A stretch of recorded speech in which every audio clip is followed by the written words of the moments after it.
today, what I'd like us to look at is yoga. Yoga means a lot of different things, and we're going to look at the Yoga Sutras. We're going to practice yoga in a couple of different ways. We'll practice a form of yoga called Yoga Nidra, which means deep relaxation. I think you could all probably use a little deep relaxation today, right? No?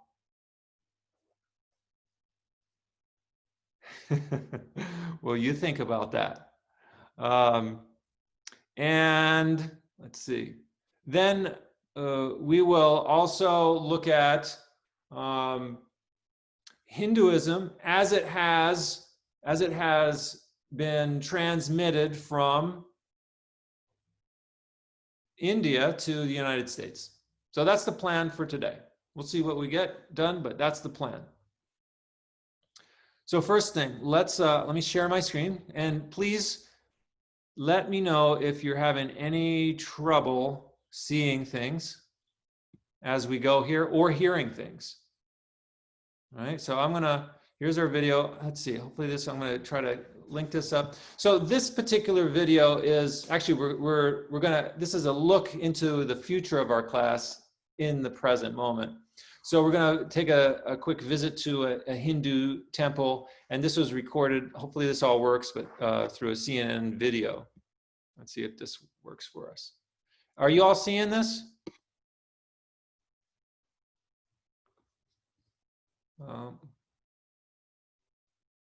Let's see. I can see it. So I'm guessing. Do you see the, Lisa, do you see the triangle? Yes. You do? Okay, great, great. Wait, the triangle? No, I just see the link still. You see the link. Oh, okay, all right. I'm gonna stop my share here for a second. So we gotta go back and forth here a little bit. Let's see. I'll make sure we got everything going on correct here. I'm gonna share my computer audio. That's how we do that.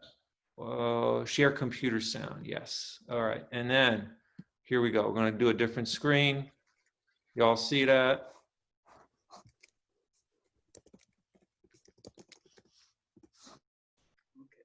All right. Okay, I see the triangle now to start a video. Great, fantastic. All right, here we go.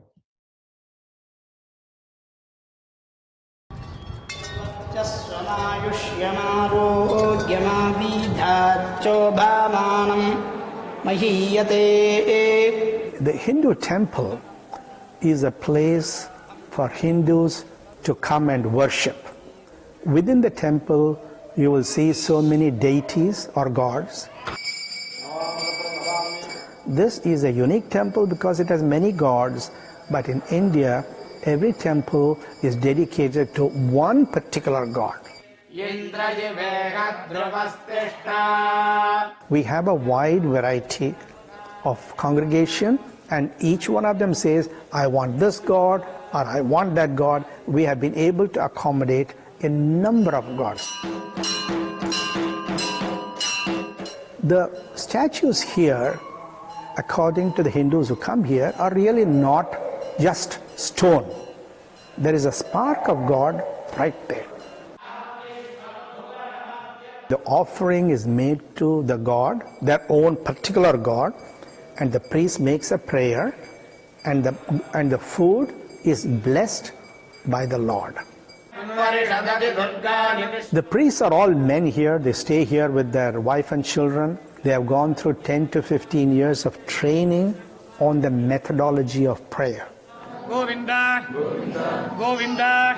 So they are here to help the people pray. Unlike certain other religions where you have what's called the congregation system of worship, the Hindus come with their family. They come whenever they want to. They come and offer their prayers. They come with a sense which says, let me leave all my ego outside the temple. Each person has a responsibility to find out his own unique way of connecting with God.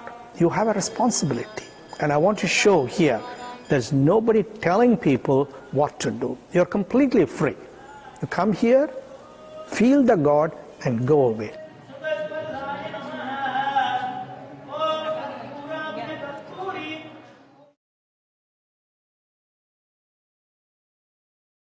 Okay.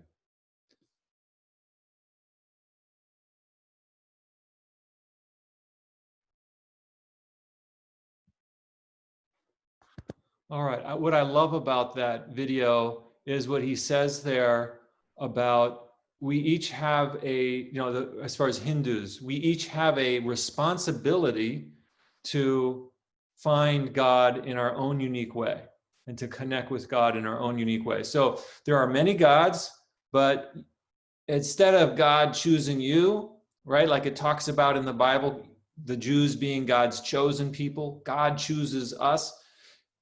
Hindus take it the opposite way. We choose God. And the form that we choose has to be something that we feel affinity with. What is God? How do we, in what manifestation do we love? Do we find our feelings of the great mystery of love, of devotion? What form that God takes do we find that in? So there's lots of freedom within Hinduism to figure that out. And for a lot of Hindus, it has to do with your family.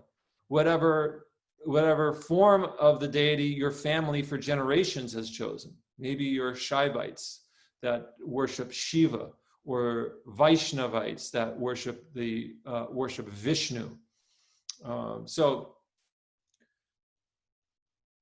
This is kind of some ways that we might find differences, and all of the different ways that God can be seen. The statues, right? He said the statues there are not just statues, but they are believed to have a spark of the divine in them. So the statues themselves can give the Hindu worshipers a direct connection with the divine. If you all have questions, feel free to either unmute yourself and share, or you could put something in the chat box there.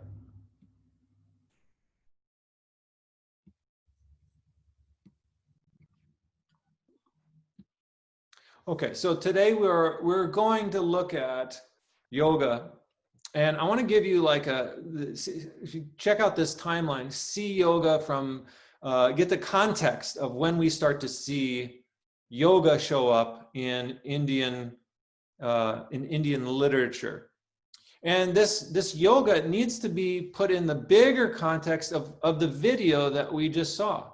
That video which we just saw, is the most popular way for Indian Hindus to connect with the God. It's not through what we're going to study today called yoga. I mean, there might be some aspects of it that are there, but this devotion to a deity, that is the most common form of worship in Hinduism.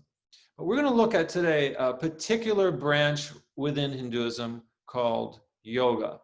And you can see there that red star at the bottom here, 400 AD or CE is when you find the Patanjali Yoga Sastra, or another word for it is the Yoga Sutras. This is my copy of the Yoga Sutras. If you don't have a copy, this is a fantastic book to learn about not just Hinduism, but how to meditate, how to do the practice of yoga.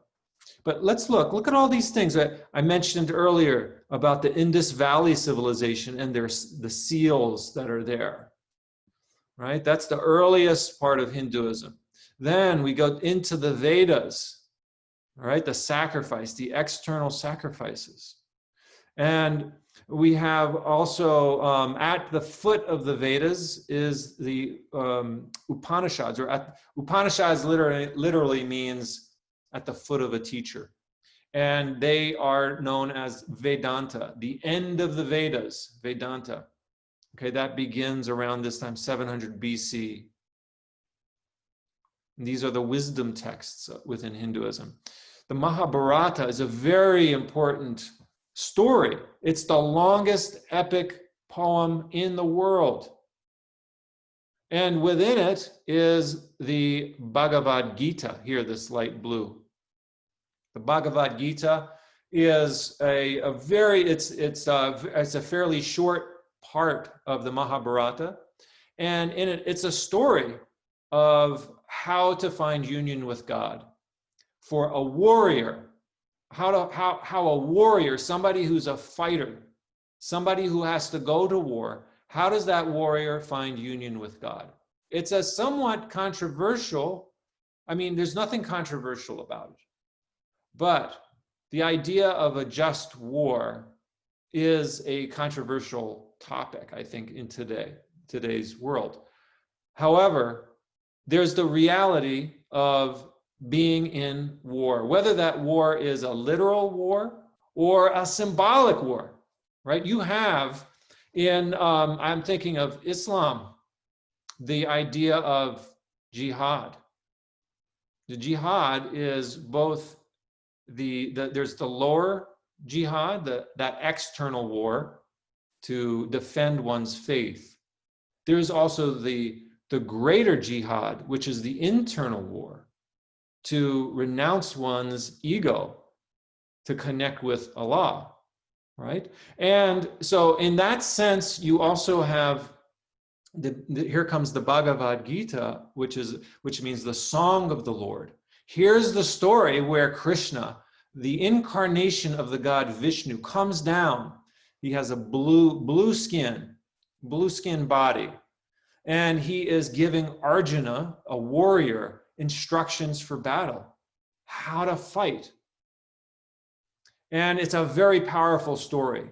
It talks about karma yoga, one's action. It talks about devotional yoga.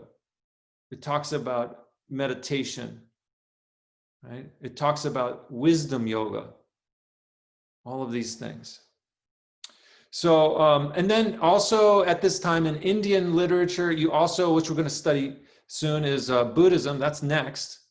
The Buddha also comes in, is around 500 BC. He comes in and revolutionizes Hinduism. Right? So there's a lot of transference between Buddhist thinking and Buddhist writing, Buddhist philosophy, and the Upanishads.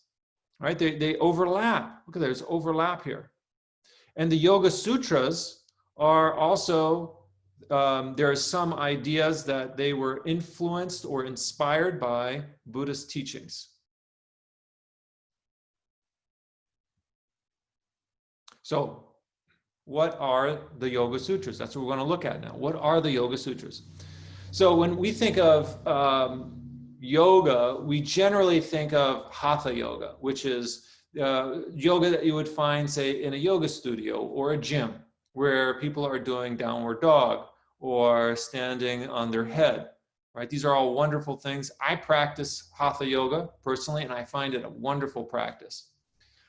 But this practice of hatha yoga didn't come about until I want to say about 400 or 500 years ago. We start to see in written texts hatha yoga images, people standing on their heads, or people putting their feet behind their head, and things like that. These yoga postures. That is a later form. It's how yoga has evolved to today. But prior to that, we're going to look at the Yoga Sutras. Right? The Yoga Sutras were composed or written anywhere between the 2nd century BCE and the 2nd century CE, right? Or 2nd century BC, 2nd century AD. So there's a 400-year period. We don't know exactly when those Yoga Sutras were compiled. And it's said that they were compiled by a yogi named Patanjali. But we don't know if Patanjali is a real person or not, if he actually existed, or is the name that several yogis gave to the work that they put out. Hatha yoga, that part of yoga where you bring your foot up, put it behind your head, that kind of thing. That was a means, it's and still today is a means of preparing the body for what's called yoga, right? Asana, which is the word used in the yoga studios for these various postures, originally meant a comfortable seated posture, a comfortable cross-legged seated posture for meditation. That's what asana is. And okay, so we're talking about the Yoga Sutras. Well, what is a sutra? What does it mean, a sutra? Sutra literally means a thread, just a thin thread. And it's usually short, a short saying, a short teaching. This is full of short teachings and it has commentary on it. So traditionally, a teacher would read a thread of the sutra, or read the sutra, and then expound on it, explain it. So here's a thread. The first one reads, Yogas chittam vritti nirodhah. Yogas chittam vritti nirodhah. And my translation reads, the restraint of the modifications of the mind stuff is yoga. The restraint of the modifications of the mind stuff is yoga. That's a very short statement. What does that mean? That's what a teacher, a yogi, would expound upon. And this word sutra comes from our English word for suture, right? When you cut your skin, you have an abrasion and you need stitches, we call them sutures, right? They're really small, just a little thread. Sutra and suture are related, they're connected. Just as a suture binds two things that are torn apart, the Yoga Sutras are binding together. They're binding together the practitioner of yoga with the greater Brahman, the greater reality. Right? We think we're separate selves, that we are separate, independent selves with no connection to anything else. That's a delusion. And so you practice yoga as a way to reconnect yourself with the source of life, with Brahman. And the sutras they have to be there because we are disconnected, right? We get disconnected. Even if we were connected at one time, sometimes we get disconnected. And so you go back to the sutras, read them, study them, practice them, and you reconnect with the divine, with Brahman. What's being bound together? Our bodies and minds are coming back together. Atman and Brahman are coming back together. You and your family are healing. You and the earth itself coming back together. You and even your enemies. This is not saying that we've got to love our enemies, but how to connect so that the walls that we create that separate us no longer do so. And we see ourselves as just the same substance as our enemies. What is yoga then? Okay, if that's a sutra, what does the word yoga mean? It's the science of the mind. It's how does the mind work? We spend a lot of time becoming curious about how the external world works in our world. And I'm sure you've all taken classes that have to do with, well, how does this thing work out over here? If you're an engineer, you got to learn how the mechanics of wheels and things, automobile. If you're an auto mechanic, you got to study cars and you got to figure out how the engine works. That's external stuff. If you're a chemist, you got to, making formulas, mixing up batches of compounds, all in the external world, right? Pouring this element into this element, looking under a microscope, looking into the external world, seeing the atoms, the cells, the molecules, the muscles, the tissues. This is all external world. If you're an astronomer, you look through a telescope out at the night sky, you see the stars, and you start to learn about how the galaxies formed and the solar system formed. the universe formed. This is all external world. Yoga goes in the opposite direction. It's looking inwards, looking at our own mind and the processes of our mind. How does our mind itself work? This is not taught in school. You're getting a very special education right now because we do not excel in our educational system on talking about the internal world, how our own minds work. We do well at looking at the external world, but that's only half of reality. The other half is internal. How do we think? How do we process thought? Right? What is this mind? How do we grasp it? How do we control? How do we control our mind?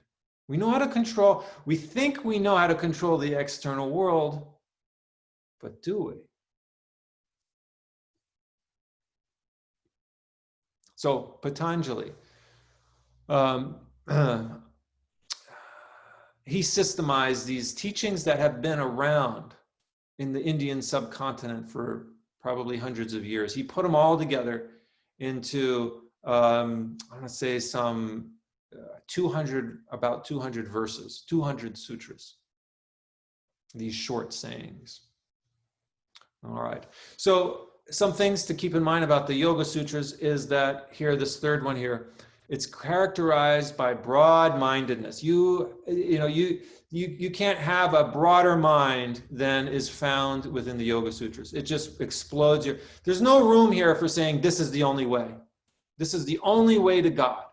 You only go, you got this one narrow entranceway and that's it. If you can't get in there, see you later. No. Patanjali opens the door extremely wide. And we can see reflections of that in that video we just saw. Right? The divine looks a million different ways for different people. And it's up to us as human beings to choose what form of the divine we want to worship.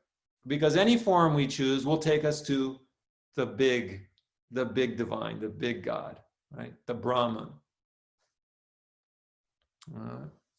There are multiple ways to God. There's multiple ways to practice. And what the Yoga Sutras offer are these multiple ways.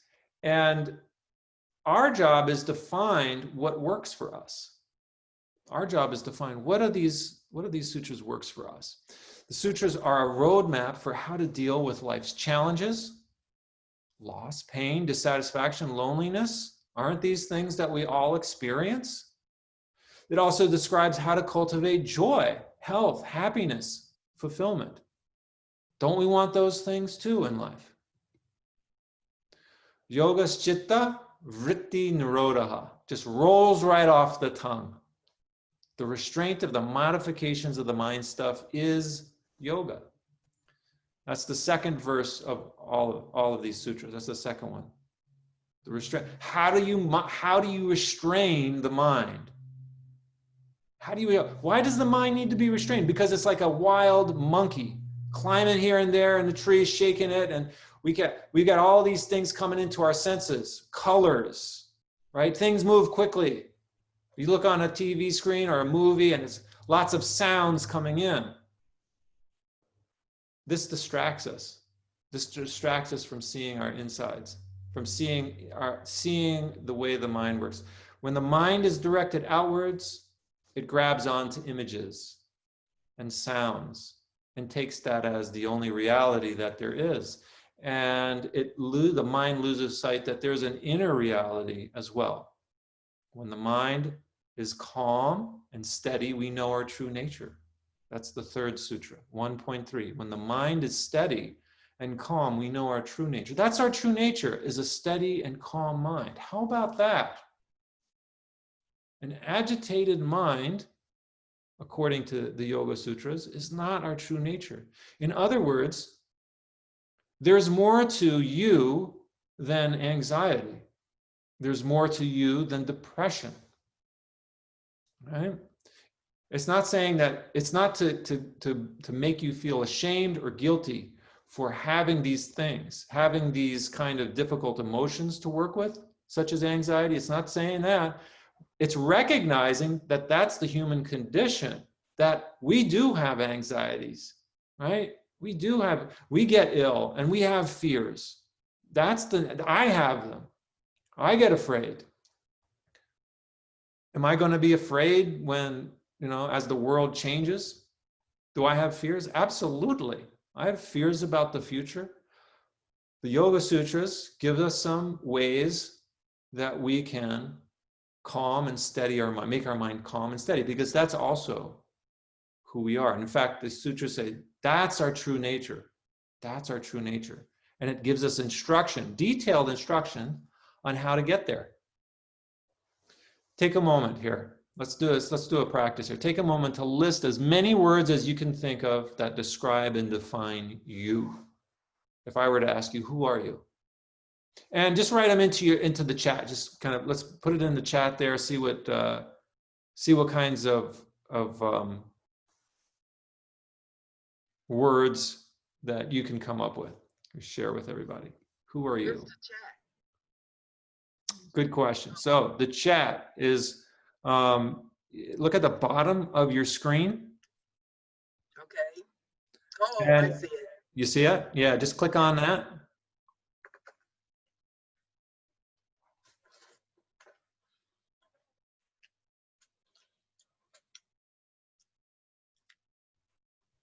I can't see it. You can't see it? Okay. I'm using my phone because my laptop, the internet is so slow. Oh, okay. On the phone, I think you probably just have to move the arrow key around, or you can just say, that's the other option. Just say what comes to your mind. Okay. If you want, maybe just write it down on a piece of paper and then just read it off or something like that.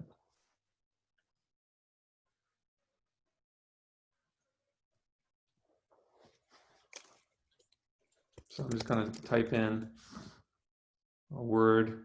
I'll do mine. So for me, who am I? Teacher. Oh, okay. You guys got good. Okay. Amaris writes, kind, understanding, accepting, determined, creative. Awesome. Lisa, dependable, understanding, sarcastic, funny. Okay. Yeah, exactly. So those are some ideas that we might have as to who we are.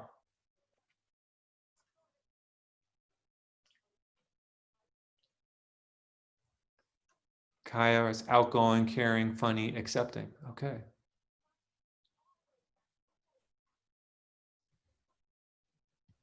Yeah.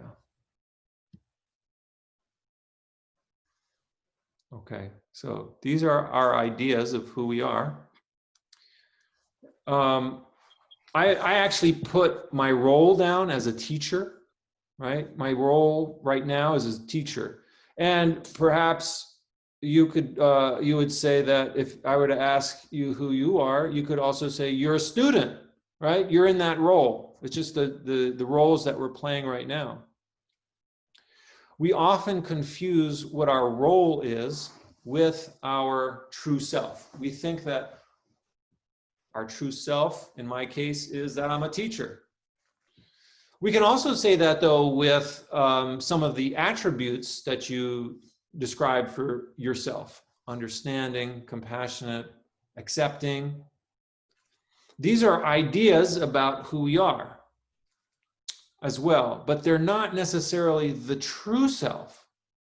We are more than these ideas. We're more than these roles. What are your core beliefs, values, passions that are not influenced by family, friends, and society? Write those down. Take a moment just to write down. What are your core beliefs, values, and passions that are not this is the key, that are not influenced by family, friends, and society? That's a hard question. Can you give an example of that? Like, Great. I don't understand. Yeah. Okay, I'll just think about this for myself. If I'm going to give you these questions, I should be able to answer them myself too. What are my core beliefs, values, and passions? Well, let's see here. Let's just take a moment just to think about that. just to settle with that for a few seconds and see what comes up, okay? And I'll share with you what comes up for me.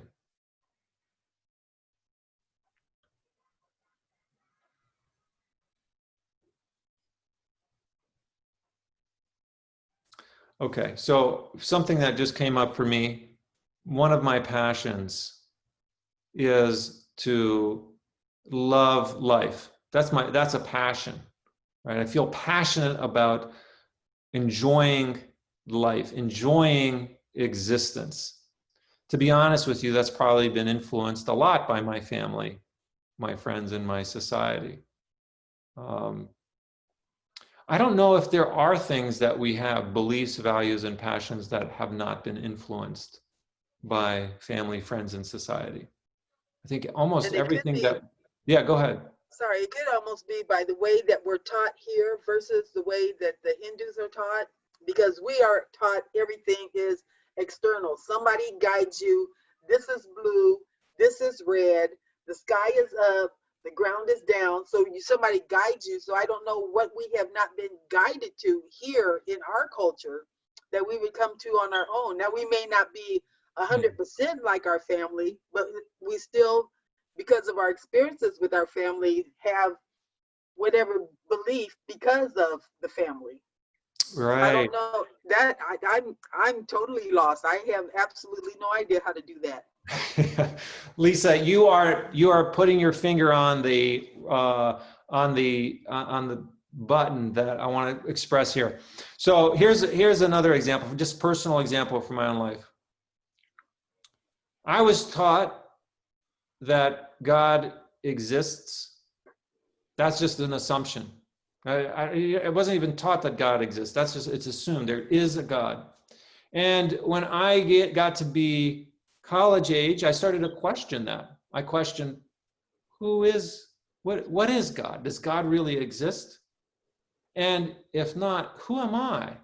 And what am I about? So these questions were not given to me by my family or by society. These were questions. Well, actually, I did have,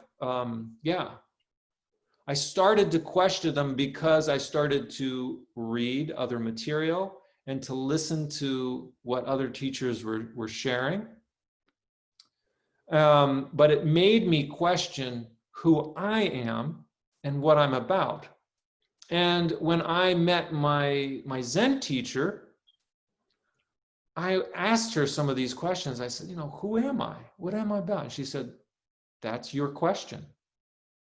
That's your question. And if you want to answer that question, you've got to look inside of yourself. And the answer to that question doesn't come through the head, through intellect, through thinking about it, through a rational thought process.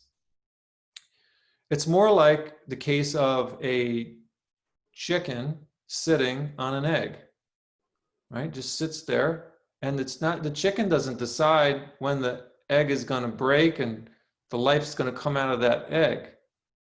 It just does it at some point. The chicken's involved in warming it, and we got to do that. We got to sit on our eggs. That question mark. The question mark is who I am. Who am I? Sitting on that like a chicken sits on an egg.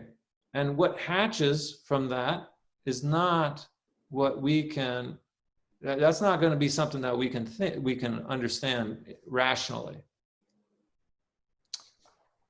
All right. Does that make sense? Yeah. Maybe. All right. When we get in touch with our core values, our moral compass, out of this, our peace of mind comes. So self-acceptance is also being able to accept oneself. So some of you had written that you are accepting, right? If I remember correctly, there was acceptance there. This is acceptance of oneself, right? In all of your negativities, in all of the things that you perhaps, that society does not love about you, in all of the things that you may not love about yourself, as well as those things that you love about yourself. That, to be able to accept oneself means to encompass to all of who you are, not just the parts of ourselves that we like and rejecting the parts that we don't like. It's accepting our sinful nature as well as our loving nature. That doesn't mean we sin, do things bad. It just means we accept that part of ourselves. And when we can do that, that's broad-mindedness, right? Then peace of mind comes. Seeing beyond or into the fluctuations of the mind is yoga. When you sit down and try to meditate, you can see your mind. You can see your mind moving all over the place, like the surface of the ocean. It goes up and it goes down. And it doesn't seem to settle, right? So seeing beyond that, beyond that fluctuation of the mind, that's yoga. There's something inside of you, some core element inside of you that is peace, that's always there, undisturbed, like the bottom of the ocean during a storm. It doesn't move. The top of the water might be choppy, but if you go down deep into the water, on the bottom of the ocean, it's still. The same is true for our nature. Verse 1.4 in the sutra says, at other times we follow the fluctuations of the mind. We confuse our true self with our body and mind, thoughts and emotions. We think that the thoughts and emotions that we have are our true self. We think that when we're anxious, that's who we are. We are that anxiety. Or we have some ideas of what we are that you all mentioned. And actually, that's just following the fluctuations of our mind, because sometimes we are those things and sometimes we are not. So yoga says we are not the body, we are not the mind. That's not who we are. What are we? This is the atomic view, right? We're going to take our microscope down, but we're turning that microscope lens inward at ourselves. If we look inwards at the atomic level of our bodies, of our physical bodies, we're made up of atoms. And what is an atom? 99.9% empty space. That's this physical body. We don't see the face. It seems like we're solid. Like if I hit my hand, it's not going to go through. There's no space there. But on an atomic level, we are 99.9% space. And in that sense, there's very little difference between a human, a dog, a pebble, or a tree. This wall behind me, right? Just molecules, just atoms spinning around, lots of space. And we've got a human being. Atoms formed into making a human being that thinks, that speaks.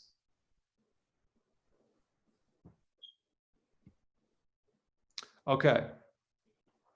How do we restrain these fluctuations of the mind in daily life? Well, there's several ways. I'm just going to name 3 that the Yoga Sutras mention. The first one is through practice. You can restrain the fluctuations of our mind through practice. What is practice? Making effort towards steadiness of mind is practice. Making efforts to steady your mind. The second one is through non-attachment. Non-attachment to non-attachment to the things that you crave. You crave love, right? You crave love. We crave love. I crave love. Sex, right? Wow, beautiful bodies. Oh, food. We crave foods. What else do we crave? Material items that we don't have, that we want. Right? These are just some of the things that we have cravings for. And it's not saying that attainment of those things, material goods or sex or foods that we like, it's not saying that we should abstain from those things. That's not it. But it's when we have craving for them, lust after them, that creates suffering. And so there's a general attitude of being not attached or non-attachment towards these things. Letting go of our attachment to these cravings, these things that we crave, creating space. So we are space, 99.9% space, but our mind wants things. And this is a way to create space in the heart, right? The third way, very practical. This third way is very, very practical. It's called the 4 locks and the 4 keys. The 4 locks are, there's 4 kinds. Basically, it's saying that there are 4 kinds of people in the world today. Going to say, if you want to know what kinds of people there are, and these change. Sometimes we're one, and sometimes we're another. 4 kinds of people: happy, unhappy, virtuous, and wicked. Right? Those are the 4 kinds of people. And those are 4 locks to your peace of mind. You wonder, like, how could a happy person keep me from losing my peace of mind? Well, if you're jealous of that happy person, doesn't that keep you from your own inner peace? Right? So the key to unlock that one is to befriend the happy. For the unhappy, that might be a little bit more obvious, that, you know, somebody who's unhappy prevents you from attaining your own inner peace, seeing your own wisdom. So for that one, to have compassion for those who are unhappy. Right? The third one is to delight in the virtuous. There are people who slander sages like the Buddha, like Jesus. But if you want to retain your happiness, if you want to restrain the modifications, if you want to keep the peace in your own mind, then delight in what they teach. If it's true, if it's truly wise, delight in that. And the fourth one, the wicked. Man, those are the wicked. You think, wow, how can I maintain my peace amongst the wicked? There are people that are doing things that we disagree with, that we think are wrong, that are unjust. What do we do with them? And it says, disregard them. In other words, it's not saying ignore, because that feels a little bit irresponsible. But to continue to not let their activities pull you away from your sacred duties. To not let somebody else's bad behavior influence the good work that you're doing. You still got to do your good. Don't let them, the people that are doing things that you disagree with, that are bad for society, don't let them stop you or let you lose hope. Right? We got to have, don't let them make you lose your love of humanity and your hope for a better future. You got to keep doing your work. So disregard what they're doing and continue to stay with what you're doing. That is good and just.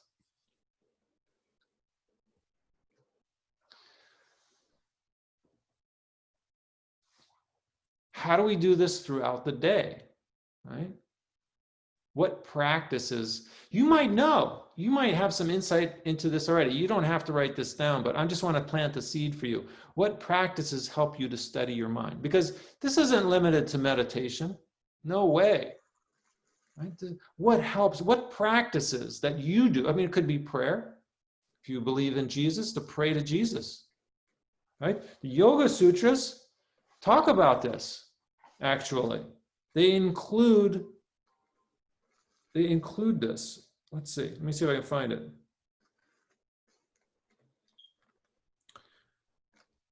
It talks here in the Yoga Sutra, it talks about samadhi, particular, and here it's translated as super consciousness. And that super consciousness or samadhi is attained by devotion with total dedication to God.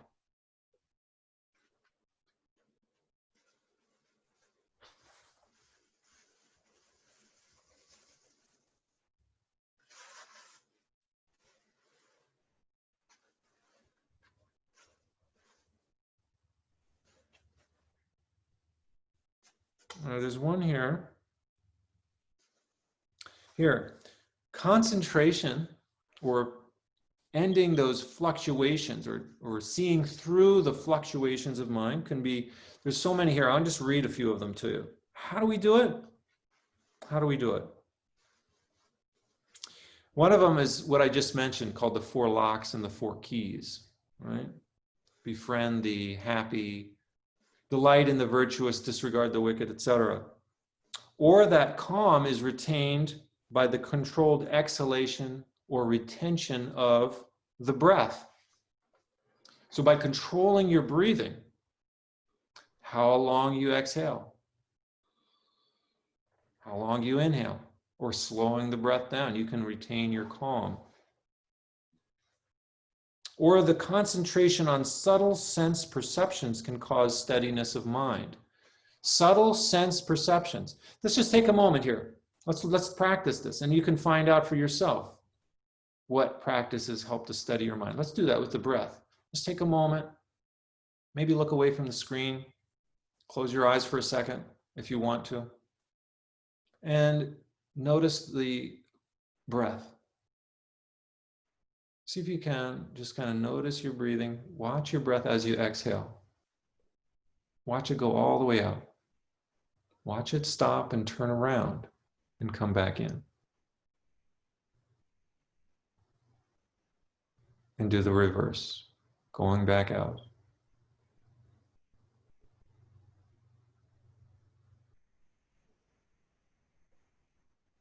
See if you can slow it down a little bit.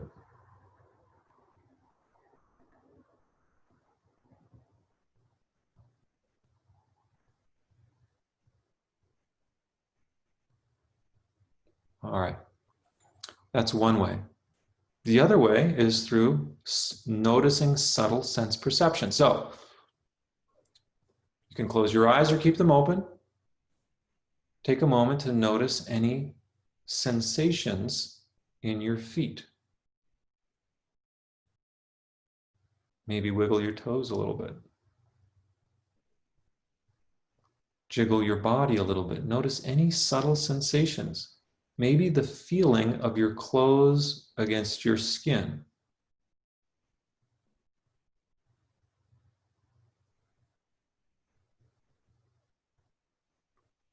And that's another way.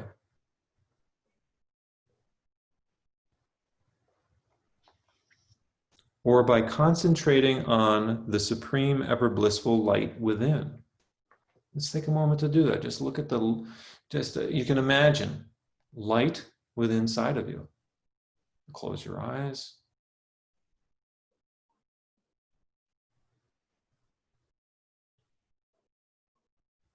Right? Or by concentrating on a great soul's mind, which is totally freed from attachment to sense objects. There's one that breaks it wide open. Is there somebody that you really deeply admire? It says a great soul's mind. Whose mind do you want to think about? This is why it says don't think about the wicked. That's going to affect your mind. Think about a great soul's mind. Think about Jesus. Think about Moses. It's a great soul. Pick a good one. Pick one that works for you. Pick one that you resonate with. This is picking, choosing the divine, how the divine manifests for you. Or, here it says, or by concentrating on an experience had during dream or deep sleep. If you had a dream, you can remember your dreams. Maybe you had a really beautiful dream. Focus on that. Or, here's another one, by meditating on anything one chooses. Or by meditating on anything one chooses that is elevating. What is elevating? Something, you got to choose it. You got to find that. Right? Those are some of the methods that the Yoga Sutras talk about here.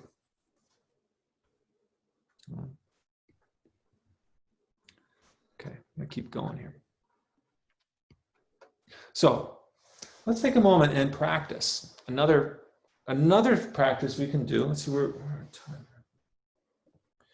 Do deep relaxation. So I'm going to invite you to do the practice of deep relaxation.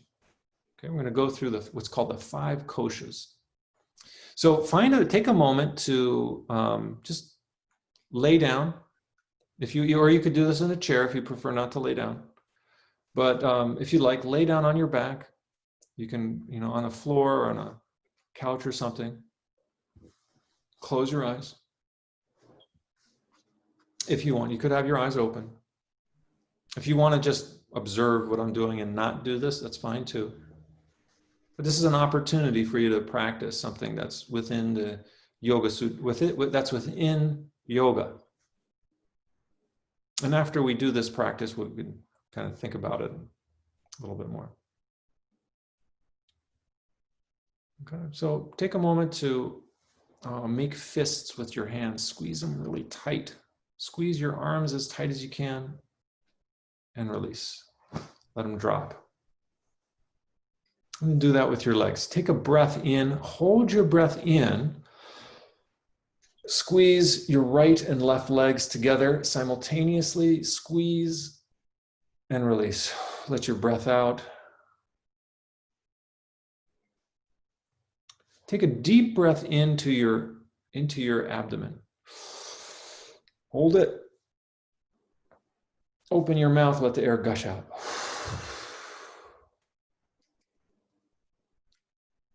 Squeeze the muscles around your eyes. Squeeze your eyes shut tight. And release. Scrunch up your whole face. Make it look like a prune. Squeeze and release.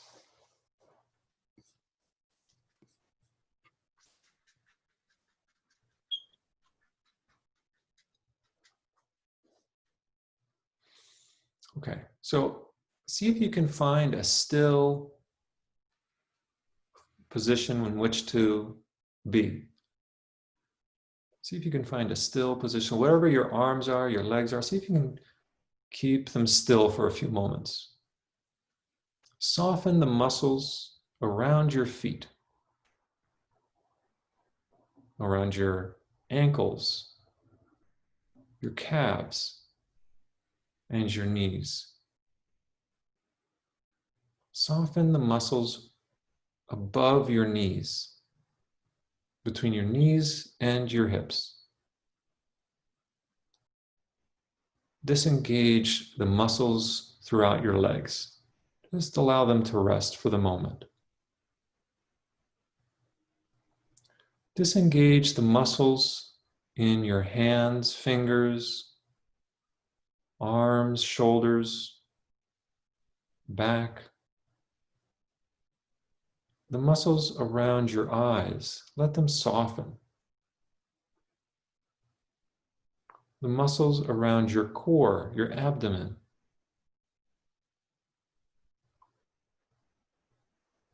Soften the muscles throughout your whole body from head to toe.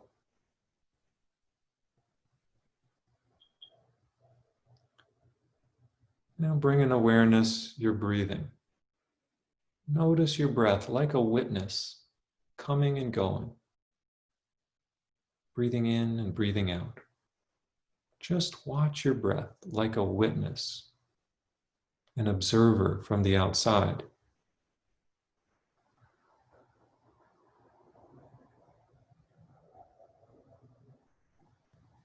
Now shift your awareness to any thoughts or emotions that you might notice.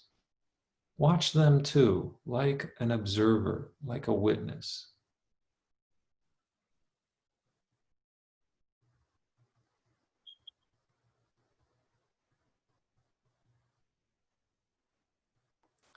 Now lastly, see if you can connect with any feelings of well-being in your body-mind, any sense of well-being, ease. See if you can absorb them like a sponge soaking up water.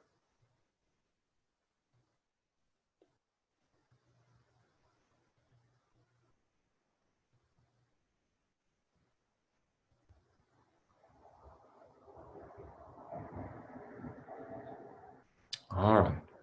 So we're going to come out of this now. Begin to wiggle your fingers and toes. Roll your legs and arms. Maybe rock your body a little bit side to side.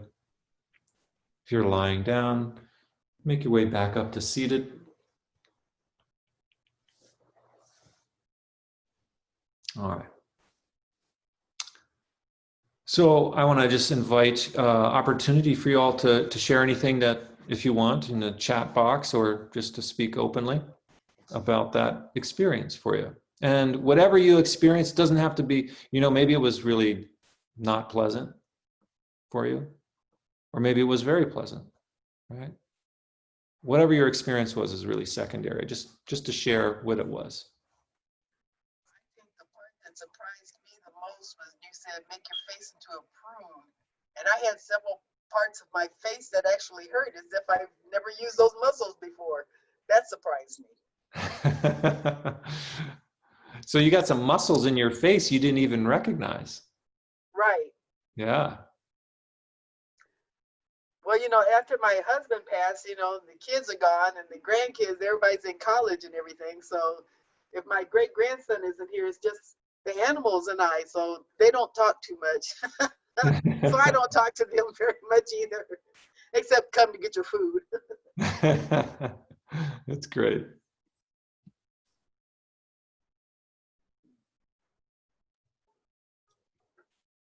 What we did was go through what's called the 5 koshas.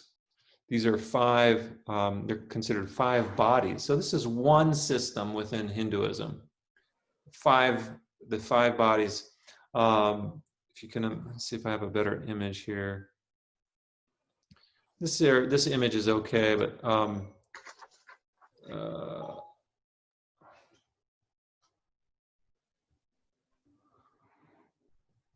starts with the physical body called the food body. The food that we ingest becomes our physical body. It's the food body. Then there's the breath body, right? The air that we breathe in and out. There's the emotional body. There's the emotional body, our thoughts and our emotions. There's the wisdom body. That's that aspect of ourself that is able to witness our witness our breathing, to witness our emotions, to witness our mind. And then there's, if we can tap into it, what's called the bliss body. That's where that peace lies. Right, so that's where. So this particular is called Yoga Nidra, and it's generally done at the end of a hatha yoga class after you've been quite active, moving your body a lot. So the experience of doing that in the middle of a class like ours might vary, right? We haven't been doing physical movements during this class, and so that might affect our experience of working with these 5 koshas and the degree to which we can tap into that, what's called the bliss body. All right, any questions about that? I didn't notice if anybody else put anything into the chat or wants to say something. Just feel free to, raise your hand or share. So another thing that the sutras mention are what's called the 8 limbs of yoga: yama, niyama, asana, pranayama, pratyahara, dharana, meditation, samadhi. And these 8 limbs are what get you to the goal of samadhi, or what's called super consciousness. Right? If we go backwards, meditation comes towards the end. Dharana means concentration. Pratyahara has to do with drawing the senses inward. Right? That's that theme I keep coming back to this class. Drawing the senses from an external movement to an internal movement, pratyahara. Pranayama means breath control the breathing. Asana has to do with posture. Yama and niyama, we're going to go into that right now. So the yamas and the niyamas are the do's and don'ts, which you should and should not do. Thou shalt not kill, right? That's part of the 10 commandments. Well, Hinduism has its own ethical guidelines. And these form the base. So you can't expect to have peace of mind if you don't follow the rules, the yamas and the niyamas. You got to practice these things if you want to attain peace of mind. It's not saying that you're an unethical person if you can't find peace in your mind. That would be taking this into a wrong direction.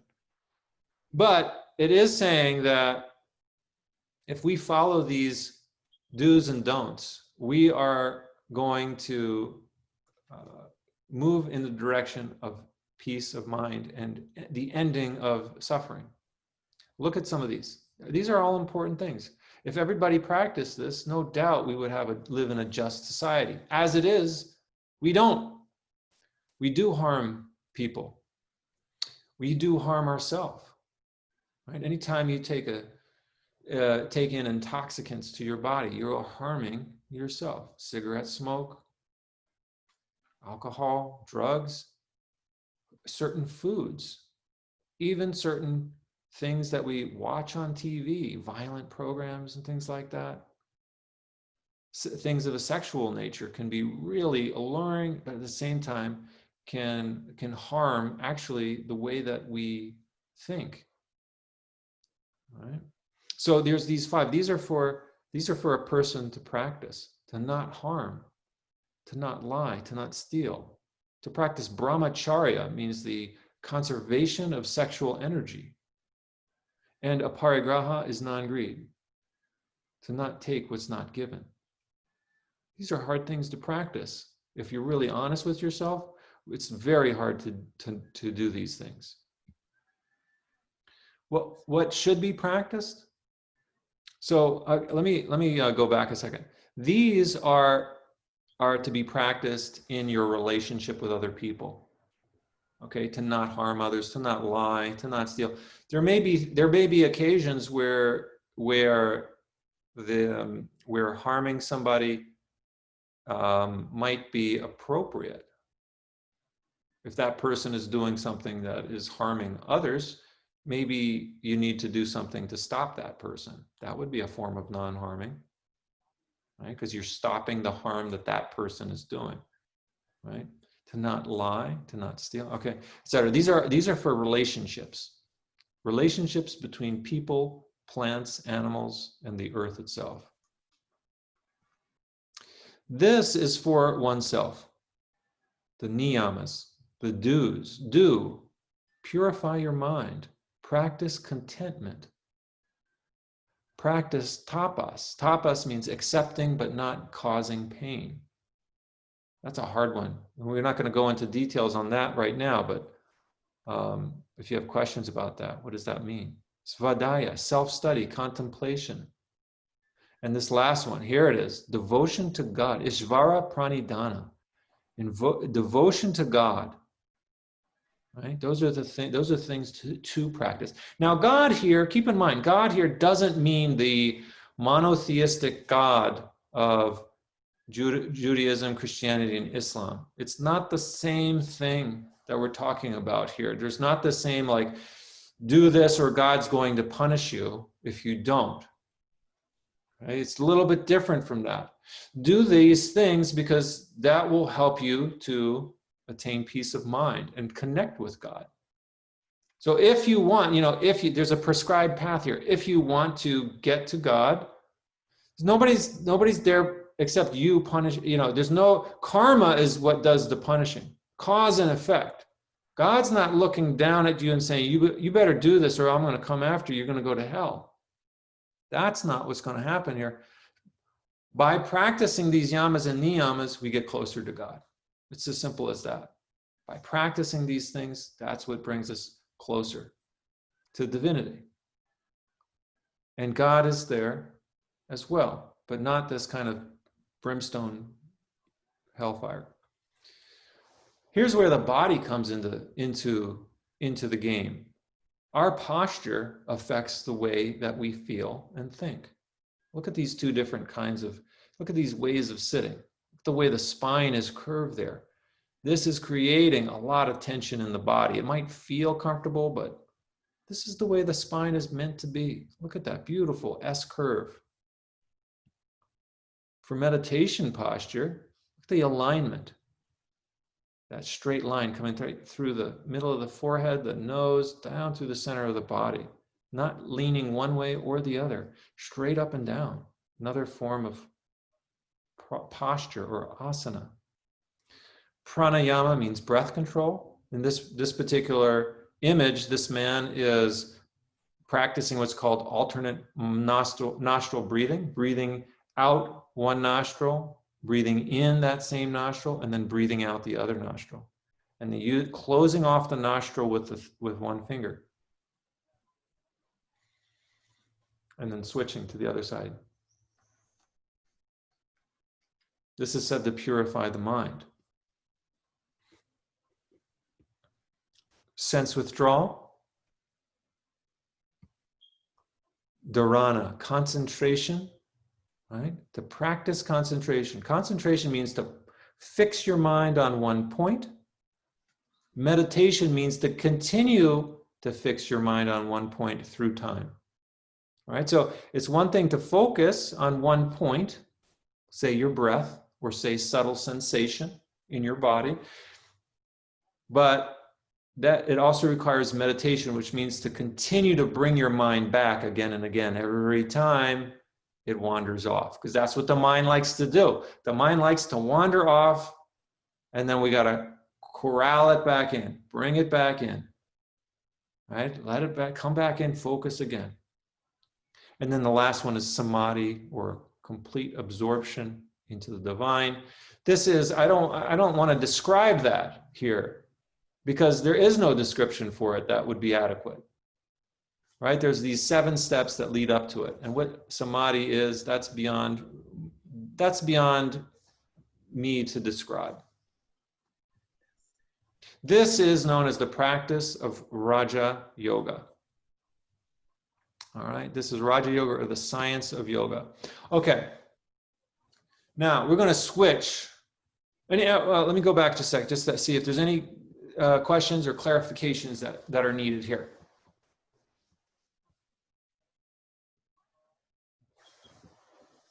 Any questions or clarification? All right, so now we're going to switch to how about yoga or Hinduism moving to the West.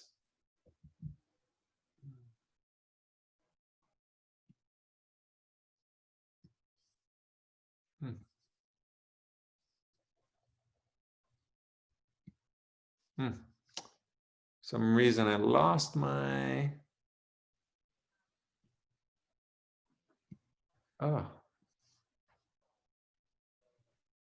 My arrow key just disappeared. I don't know what that's about. Okay, here we go. This is Sri Ramakrishna. And he's kind of a precursor to yoga and Hinduism, moving from the Indian subcontinent outside of the Indian subcontinent in the early 19th century, 20th century.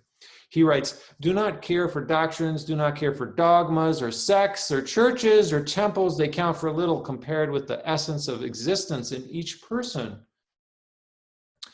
which is spirituality. Earn that first, acquire that, and criticize no one. For all doctrines and creeds have some good in them."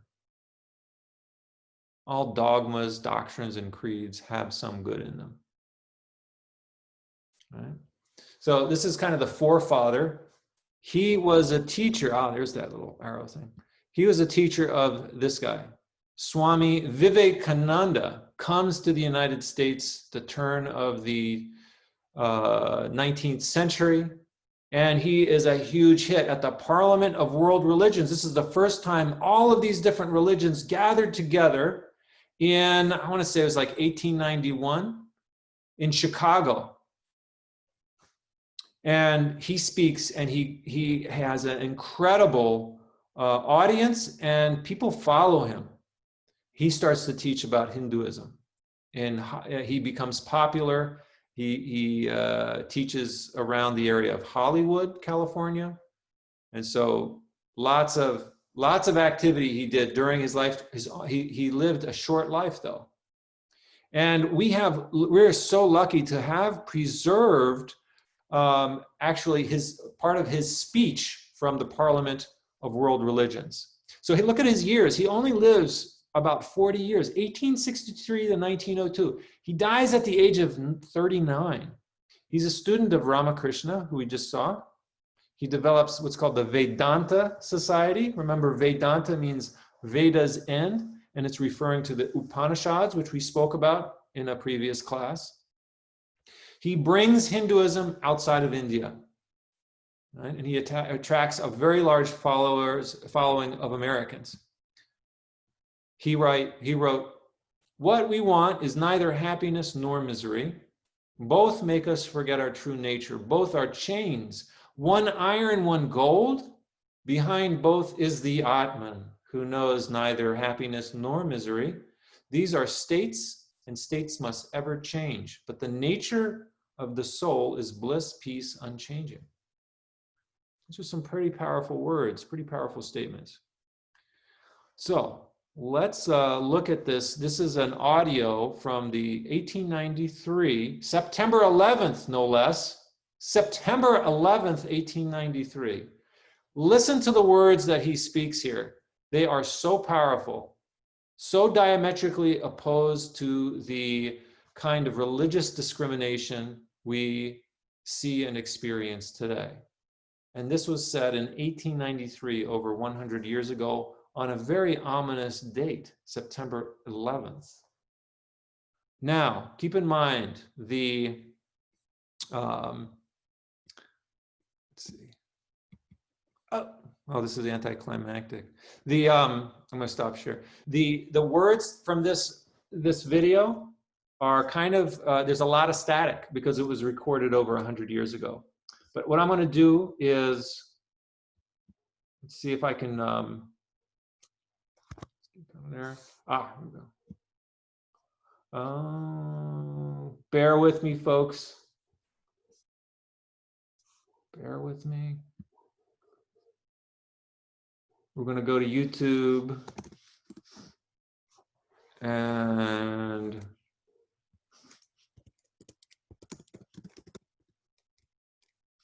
Vivekananda's speech. Here we go. All right, here it is. All right, I'm going to do another screen share.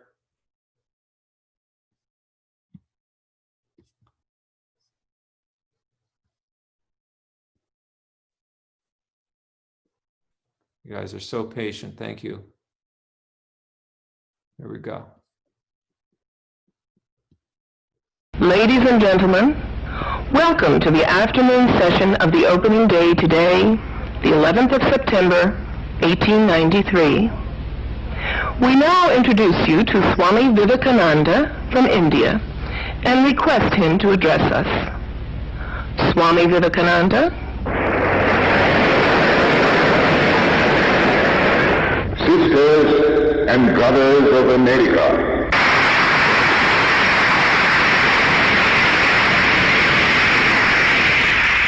it fills my heart with joy unspeakable. Oh, shoot.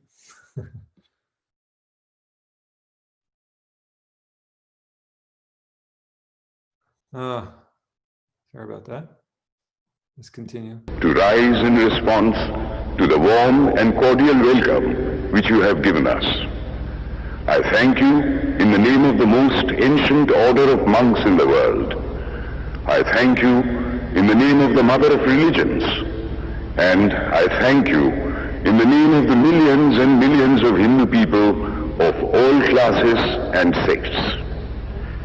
My thanks also to some of the speakers on this platform who, referring to the delegates from the Orient, have told you that these men from far-off nations may well claim the honor of bearing to different lands the idea of toleration. I am proud to belong to a religion which has taught the world both tolerance and universal acceptance. We believe not only in universal toleration, but we accept all religions as true. I am proud to belong to a nation which has sheltered the persecuted and the refugees of all religions and all nations of the earth. I am proud to tell you that we have gathered in our bosom the purest remnant of the Israelites who came to southern India and took refuge with us in the very year in which their holy temple was shattered to pieces by Roman tyranny. I am proud to belong to the religion which has sheltered and is still fostering the remnant of the grand Zoroastrian nation. I will quote to you, brethren, a few lines from a hymn which I remember to have repeated from my earliest boyhood, which is every day repeated by millions of human beings. As the different streams, having their sources in different places, all mingle their water in the sea, so, O Lord, the different paths which men take through different tendencies, various though they appear, crooked or straight, all lead to Thee. The present convention, which is one of the most august assemblies ever held, is in itself a vindication, a declaration to the world of the wonderful doctrine preached in the Gita. Whosoever comes to me, through whatsoever form, I reach him. All men are struggling through paths which in the end lead to me. Sectarianism, bigotry, and its horrible descendant, fanaticism, have long possessed this beautiful earth. They have filled the earth with violence, drenched it often and often with human blood, destroyed civilization, and sent whole nations to despair. Had it not been for these horrible demons, human society would be far more advanced than it is now. But their time is come, and I fervently hope that the bell that tolled this morning in honor of this convention may be the death knell of all fanaticism, of all persecutions with the sword or with the pen, and of all uncharitable feelings between persons wending their way to the same goal.